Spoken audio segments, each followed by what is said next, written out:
I value all my directors, except the liability in this room. He smiled when he said it. That's what I remember most. Not the words themselves, though they landed like stones in my chest. The smile, warm, confident, the smile of someone who knew exactly what he was doing and enjoyed it. The smile he'd given me 3 years ago when I handed him the solution that saved his career. 23 people laughed. I counted. Some covered their mouths. Some didn't. My colleagues, people I'd worked beside for years, people who'd asked me for advice, people who'd copied my strategies, laughed while my boss turned me into entertainment. The retreat center had these massive windows overlooking a lake. Beautiful place. The kind of location companies choose when they want you to feel valued, inspired, important. The afternoon sun hit the water just right, making everything sparkle. Picture perfect moment for professional humiliation. I was the only woman director there. The only one. Do the math yourself. He didn't say my name. Didn't point. Didn't need to. Everyone knew. The laughter proved it. That special kind of knowing laughter that says, we're all in on the joke together, and the joke is you. My coffee had gone lukewarm in my hands. I'd been holding the same cup since his presentation started, back when I still thought this retreat might actually be about strategic planning instead of whatever public execution I'd just witnessed. But here's the thing nobody prepares you for. That moment when you realize you've been set up, not in some paranoid conspiracy way. Set up in the careful, deliberate way that powerful people arrange when they want you gone but need you to leave on your own. Because firing raises questions. Humiliating someone until they quit? That's just corporate culture. The morning session should have warned me. He'd been telling stories about leadership challenges, peppering in little comments that felt aimed. Some people work hard but lack strategic thinking. Activity isn't the same as productivity. We need to distinguish between those who execute vision and those who just execute. Each time, his eyes would drift my way. Just for a second, quick enough that you might miss it. But I didn't miss it, and neither did anyone else. By lunch, 3 other directors had given me this look. You know the one. Sympathy mixed with relief that it's you and not them. That look that says, I feel bad for you, but also thank God I'm not in your position. Nobody sat next to me, not deliberately avoiding me. That would be too obvious. Just naturally drifting toward other seats, choosing spots that happened to be elsewhere. The table filled up around me in this careful choreography of professional distance. I ate a salad I didn't taste, nodded when someone asked if the food was good, smiled because that's what you do. You smile. You pretend everything's fine. You absolutely do not let them see that you're dying inside. The afternoon session started with team building exercises. No, seriously, team building. At an executive retreat, like we were summer camp counselors instead of people running a multi-million-dollar operation. He split us into groups. Random groups, he said. Totally random. Except somehow my group ended up being me and the 3 newest directors. The ones who barely knew the company. The ones who brought nothing to the strategic planning discussion we were supposedly having. That's when I started understanding. This wasn't about humiliation for humiliation's sake. This was strategic. He was isolating me professionally, making me irrelevant in front of everyone who mattered, creating a narrative where my departure wouldn't just make sense. It would feel inevitable. Before we continue, I need to pause for just a moment. If you're listening to this story because you've ever felt unseen at work, ever watched someone else take credit for your ideas, ever smiled through your own professional erasure, do me a favor, hit that like button, drop a comment telling me I'm not alone in this. Subscribe if you want to hear how this ends, because I promise you, it ends in a way nobody saw coming, especially not him. Okay, back to that retreat, and the moment everything changed. My name is Paloma, 36 years old, daughter of immigrants, who cleaned office buildings, so I could have opportunities they never got. First person in my family to finish college. First to get an MBA. First to reach director level at a major company. I don't tell you that for sympathy. I tell you because it matters to the story. Because when you grow up watching your parents scrub toilets in buildings where executives made more in a day than your family made in a month, you learn something crucial. The game is rigged, but it's not unwinnable. You just have to understand the rules nobody writes down. 3 years ago, I was a senior analyst, not director level, not even close. I worked in operations, which is corporate language for the place where we put people who do important work but don't get important recognition. The company was hemorrhaging money internationally. Our global partnerships division, which was supposed to be this huge growth opportunity, had become a disaster. We'd signed contracts in 7 countries, invested massive resources, and every single partnership was failing. Cultural misunderstandings, legal conflicts, communication breakdowns, the works. My boss back then, different boss, before the promotion, called me into his office one Tuesday. "You speak Spanish, right?" "Yes." "Perfect. I need you to look at our agreements in South America. Figure out why everything's falling apart." He didn't ask if I had time, didn't offer extra pay, just added it to my existing workload, like it was a minor task, instead of a complete audit of international operations across 3 countries. I said yes, because that's what you do when you're trying to prove yourself, when you're trying to show you're ready for more. I spent 2 weeks reviewing contracts. Then I spent another week talking to our partners overseas, using my own phone, on my own time, because the company wouldn't authorize international calls for someone at my level. What I found was worse than anyone realized. The contracts weren't just failing, they were fundamentally broken. Whoever had drafted them had copied American legal frameworks into countries with completely different commerce laws. We'd essentially asked our international partners to agree to terms that violated their own regulations. They'd signed anyway, desperate for the partnership, but implementation had become impossible. They couldn't fulfill contracts that contradicted their legal requirements. We couldn't modify terms without board approval. Everything had deadlocked. I could have written a report, documented the problems, passed it up the chain, let someone else fix it. Instead, I did something stupidly ambitious. I taught myself international commerce law. Not formally. I couldn't afford law school, but I bought textbooks, watched lectures online, spent 6 months studying at night after my kids went to sleep, learning how different countries structured business agreements. Then I learned Portuguese and Mandarin, basic conversational level, in both. Then I rewrote every single contract, 37 partnerships across 7 countries, restructured each one to align with local regulations while protecting company interests, added cultural consideration clauses, built in personal accountability measures. And here's the crucial part, the part that would matter 3 years later. I structured every agreement with me as the primary representative, not the company, me. This wasn't unusual in international commerce. Personal relationships matter enormously in global business. Partners wanted to know they had a specific person they could trust, someone accountable, someone who understood their local context. Having a named individual as the primary contact, with the company as the facilitating entity, was standard practice. Nobody questioned it. Why would they? I was a senior analyst.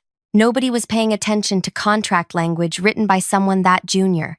I presented the restructured agreements to my boss. He looked them over for maybe 10 minutes, then forwarded them to his boss, who forwarded them up the chain, who eventually got them in front of Caspian.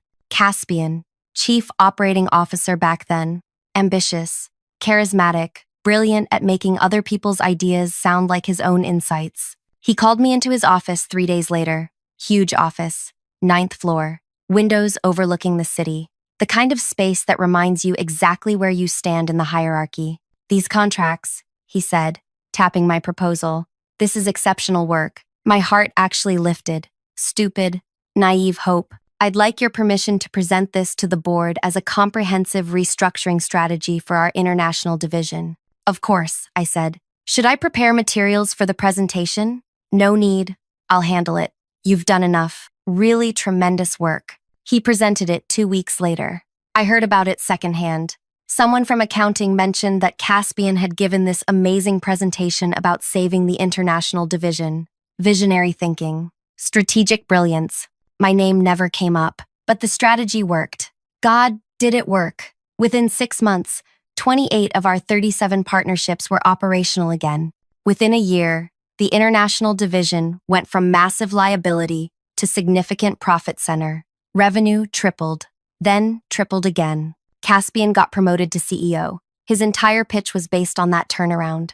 His strategic vision, his innovative approach. I got promoted to director, which sounds impressive until you realize I'd just saved the company's entire international operation and got bumped up 2 levels, while he got bumped up 7. But I told myself it was fine. I was director level now. I had influence, opportunity, a seat at bigger discussions. Except I didn't, not really, because here's what actually happened. Caspian absorbed my work so completely that it became his identity as a leader. Every board meeting, he'd talk about his international strategy. Every interview, he'd discuss his approach to global partnerships. Every leadership presentation referenced his vision for cultural bridge building. I became the person who implemented his strategy, who executed his vision, who made his ideas work. The international contacts, the 37 partnerships I'd personally restructured and rebuilt, they knew the truth. They worked with me directly, emailed me with questions, called me when problems arose, built relationships with me over 3 years of constant communication. But internally, I was Caspian's director, the person who handled international operations for him, who reported to him, who made his division successful. And I let it happen. Told myself that success at his level meant success for the whole team, that his visibility helped all of us, that good work would eventually be recognized. 3 years of that, 3 years of watching him collect awards for my strategies, 3 years of smiling when people congratulated him on innovations I'd created, 3 years of telling myself that loyalty and excellence would matter eventually. The retreat invitation came by email, mandatory attendance for all directors, 3 days at a location 2 hours outside the city, strategic planning session, team building, vision alignment. I almost didn't go. My daughter Rosita had a piano recital that weekend, first one where she'd be playing a solo. She'd been practicing for months. But you don't skip mandatory executive retreats. Not if you want to keep climbing. Not if you want to prove you're serious about leadership. I told Rosita I'd make the next one. Promised. She said she understood. 8 years old, and already learning to understand that work comes first. The retreat started Friday afternoon. Beautiful location, like I said, lake views, expensive accommodations, the kind of place designed to make you feel valued. Friday night was dinner and drinks, casual networking. I talked with other directors about their divisions, their challenges, their strategies. Normal professional conversation. Caspian was there, working the room, shaking hands, telling jokes. He'd gotten good at this. The casual charisma, the effortless authority. People gravitated toward him. He stopped by my conversation group briefly. Paloma, how's the international division? Strong. We just finalized 2 new partnerships in Eastern Europe. Revenue projections look excellent. Fantastic. You've really learned to execute the strategy well. Learn to execute. Like, it was his strategy. Like I was still learning. But I smiled. Thank you. Saturday morning started with his keynote. Leading with vision. Building strategy. That lasts. He talked about the importance of big picture thinking. About how true leaders see beyond immediate problems to systemic solutions. About how vision requires courage to restructure failing systems completely. Then he told the story of the international division, how it had been failing 3 years ago, how he'd recognized that the problem wasn't individual partnerships but fundamental structural issues, how he'd developed a comprehensive approach to rebuilding every agreement from the ground up. My story, my work, my 6 months of night study and contract restructuring, my relationships with 37 international partners, his vision. 23 people took notes. Several asked questions about his process. He answered with confidence, describing insights I'd written in proposals he'd never acknowledged came from me. I sat there, listened, took notes on my own work being presented as someone else's accomplishment. The morning session continued with breakout discussions. That's when the pointed comments started. Some people confuse activity with impact, he said while discussing operational efficiency. His eyes landed on me, just briefly. They're busy constantly, but lack strategic direction. My division had the highest revenue growth in the company, highest client satisfaction, lowest operational costs. But sure, lacking strategic direction. Lunch happened in this awful, knowing silence around me. People made space, chose other seats. The message was clear. Whatever was happening, they wanted distance from it. Afternoon session. Team building exercises. My group assignment with 3 new directors who barely knew anything. Then, the finale. I want to take a moment, Caspian said, standing at the front of the room, to recognize the incredible, director-level talent we have here. He went around the room, praised each director individually, specific accomplishments, genuine appreciation. When he got to me, he paused. And Paloma, who handles our international operations. That was it. No specific praise, no accomplishments mentioned, just acknowledgement that I existed and had a job. Then he smiled. That smile I mentioned at the beginning. I value all my directors, except the liability in this room. Laughter, immediate, genuine. 23 people laughing at a joke where I was the punchline. He didn't say my name. Didn't have to. Everyone knew. I stood up. My hands were steady. That surprised me. I'd expected shaking, fear, something physical, but I felt cold, clear, like everything had suddenly come into perfect focus. I walked to the front of the room, pulled a folder from my bag. I'd brought it with me, though I hadn't known why. Some instinct. Placed it on the presentation desk in front of him. For you, sir. Effective immediately. His smile shifted, became uncertain. What's this? My resignation and documentation you'll want to review privately. I walked out. Not fast, not running, just walking. Steady steps. Through the room, past 23 faces that had stopped laughing. Behind me, I heard him open the folder. In it, my resignation letter. Effective immediately. Professional. Brief. Also, printed copies of every email I'd sent to our 37 international partners over 3 years. Every relationship-building conversation. Every problem-solving exchange. Every personal connection I'd developed. Also, a letter I'd written by hand, in English, Spanish, and Mandarin, informing my international contacts that I was leaving the company and would be reaching out within the week to discuss continuing our partnership work through a new, independent arrangement. Also, page 17. Page 17 contained something nobody had ever bothered to check. The original contracts I'd restructured 3 years ago. The ones Caspian had presented as his vision. The ones that saved the international division. Every single one listed me, Paloma, senior analyst at the time, as the primary partnership representative, me personally, with the company as the facilitating entity. Standard international commerce practice, builds trust, creates personal accountability, completely legal, also completely binding. Those partnerships weren't with the company, they were with me. I'd structured it that way from the beginning, back when I was too junior for anyone to examine my contract language closely. Back when nobody thought a senior analyst could possibly be doing anything that mattered. The company had facilitated, provided resources, backed the agreements. But the relationships, the legal partnerships, those belonged to me. Without me, they had 37 contracts, with no primary representative, no personal contact, no relationship foundation, just paper. I made it to my car before I heard the screaming, actually screaming, not yelling, screaming. Caspian's voice, carrying across the parking lot, raw, panicked. I drove away. My phone started ringing before I reached the highway. Different board members, 4 of them, each calling separately. I let them go to voicemail, listened to the messages later. Paloma, this is Griffin from the board. We need to discuss what happened at the retreat. Please call me immediately. Paloma, Sable here. I just heard about your resignation. Let's talk about this. I'm sure we can work something out. This is Jorah. Paloma, whatever happened today, we can fix it. Name your terms. Paloma, Thorn, call me. Tonight. Whatever you want. We need you to reconsider. I called each of them back. Same message. You should speak with your CEO. He just told a room full of executives that I'm a liability. I'm simply agreeing with his professional assessment. Monday morning, I started making calls. International calls. To 37 partners across 7 countries.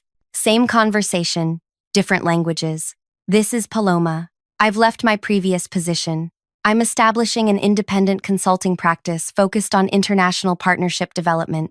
I'd like to discuss transitioning our current working relationship to this new structure. Are you interested? 37 calls, 37 yes responses. By Monday afternoon, 6 of our biggest partners had sent formal notices to the company. They would honor existing contracts through the end of the current quarter. After that, they'd be working with me directly. The board called an emergency meeting Monday night. Caspian was there. I know because Griffin called me afterward, told me what happened. He's claiming you stole company partnerships, Griffin said. Says you manipulated contracts illegally. The contracts are public record, I said. filed with international commerce authorities in 7 countries. Anyone could have reviewed them at any time over the past 3 years. They're completely legal. I'm simply exercising my rights as the primary partnership representative. He says you deceived the company, structured agreements to benefit yourself. I structured agreements to save failing partnerships using international commerce best practices.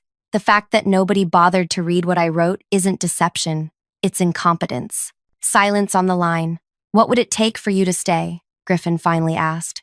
Nothing. I don't want to stay. Paloma, be reasonable. I am being reasonable. Your CEO called me a liability in front of 23 executives. He built his entire career on my work while erasing my contributions. He systematically humiliated me to force my resignation. I'm giving him exactly what he wanted. I'm gone. The international division. We'll be fine. You have 90 days to restructure your partnerships. That's plenty of time for someone with vision and strategic thinking. Isn't that what your CEO said he had? I hung up. Tuesday morning, the stock price dropped. Not catastrophically, but enough that people noticed.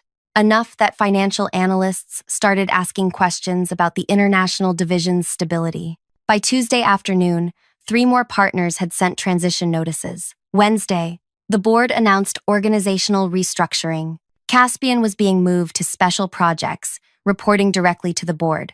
Corporate language for, "You're done, but we can't fire you without severance negotiations and public questions. So we're putting you in a meaningless position until you're humiliated enough to quit." He'd done it to me. Now they were doing it to him. I didn't feel victorious. Didn't feel anything, much at all. I just felt tired. Thursday, I signed my first independent consulting contract. Partnership development services for a manufacturing company in Brazil. One of my original 37 contacts. They wanted help expanding into new markets. Friday, 2 more contracts. South Korea, Argentina. Within 2 weeks, I had consultation agreements with 11 of my former partners. Within a month, 26, I worked from home, set my own hours, made my own decisions, charged consulting rates that were triple my old salary. The company's international revenue dropped 82% in 1 quarter. Their stock followed. 3 board members resigned. Restructuring began. Caspian sent an email 6 weeks after the retreat. Subject line, "Can we talk?" Body, "Paloma, I think we need to have a conversation. There are things you don't understand about the position I was in. Pressures from the board, expectations I was trying to manage. We should discuss this directly." See, I read it 3 times. Then I archived it. Didn't delete, didn't respond, just archived. 2 months later, he resigned, took a position at a smaller company. Lateral move that was really a step down. The press release called it "pursuing new opportunities." Corporate language for, nobody else wanted him after his flagship division collapsed. I don't follow his career now. Don't think about him much. But sometimes I think about that retreat, that moment standing in front of 23 laughing colleagues. I think about how invisible I'd been, how thoroughly he'd erased my contributions, how easily everyone accepted the story he told about his own brilliance. And I think about page 17, the page nobody ever read, the contracts nobody examined, the details nobody thought mattered when they came from someone too junior to be doing anything important. Here's what I learned. Powerful people aren't actually untouchable. They just surround themselves with people who choose not to touch them, who accept their version of reality because questioning it feels dangerous. But power built on someone else's work isn't real power. It's performance. And performance ends the moment the actual talent stops participating. I didn't destroy Caspian's career. I stopped holding it up. Turns out, that was enough. My daughter Rosita had another piano recital last month.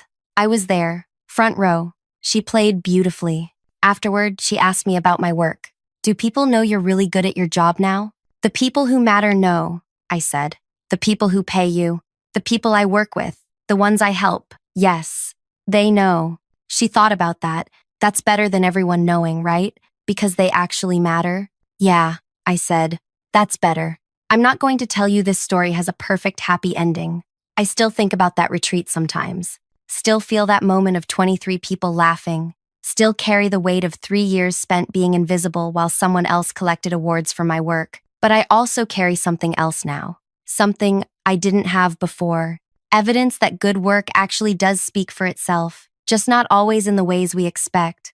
Not through recognition or promotions or appreciation from people who were never going to see your value anyway. Sometimes it speaks through the relationships you built, the people who actually know what you contributed, the partners who choose to follow you instead of staying with a company that never valued what you brought. I have 37 partnerships now, my partnerships, built on my work, my relationships, my strategic thinking. Not one person can take credit for them, except me. That's worth more than any corporate title, more than any keynote presentation, more than watching someone else wear achievements like borrowed clothes. Last week, I got an email from one of the new directors who'd been at that retreat, the young guy who barely knew anything, who got assigned to my team during the humiliation exercises. "I need to tell you something," he wrote. "I've been thinking about that retreat for months, about what happened to you, about how everyone just went along with it. I didn't say anything that day. I should have. I'm sorry. But I want you to know, I'm leaving too, starting my own thing. You showed me it's possible to walk away from people who don't value your work. Thank you." I wrote back, "Don't thank me. Just remember this when you're successful. Remember who actually did the work. Remember to say their names. That's all. Maybe he will, maybe he won't. But I'll remember. I'll remember that I was called a liability by someone whose entire career was built on my labor. And I'll remember that I proved him right. I was a liability to his performance, to his stolen credibility, to his house of cards built from other people's achievements. The best revenge isn't destruction, it's clarity, making absolutely clear, with undeniable evidence, exactly who created what. I didn't have to destroy Caspian. I just had to stop being invisible. Turns out, visibility was the only weapon I ever needed. Thank you for listening to this story. If it resonated with you, if you've ever felt erased, overlooked, or undervalued at work, I need you to do something for me. Hit that like button. Tell me in the comments if you've experienced anything similar. Subscribe because I share these stories to remind us all that we're not alone in these experiences, and that there are ways through that don't require you to compromise who you are. Your support means everything.